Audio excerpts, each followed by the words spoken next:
Hello. So I've been recently very infatuated with these beautiful ceramic and gold packages.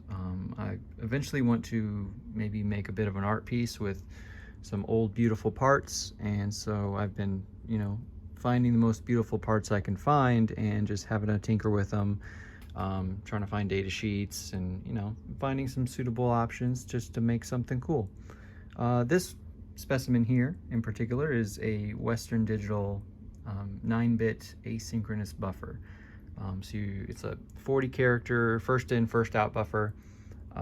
You load data in there up to 40 characters, and you could recall that data in the order in which it entered the chip at a later time. It doesn't have to be in sync with the master device. You can just kind of call it as needed.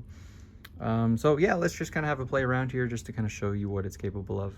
It is a bit weird. It does require a negative 12 volt rail and 5 volts. So with no data in there, it acts as a throughput.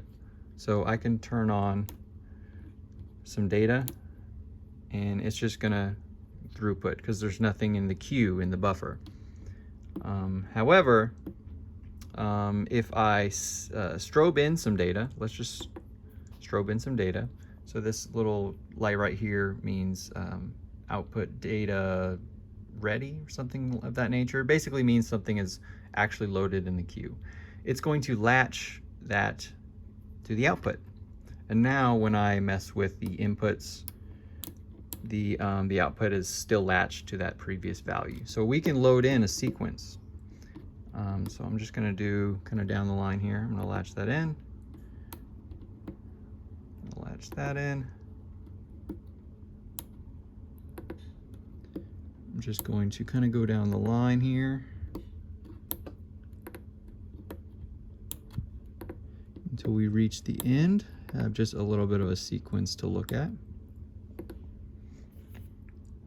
Okay.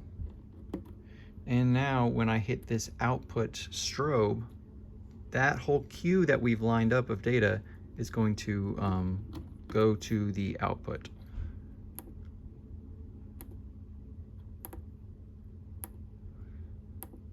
And that is the sequence we previously entered.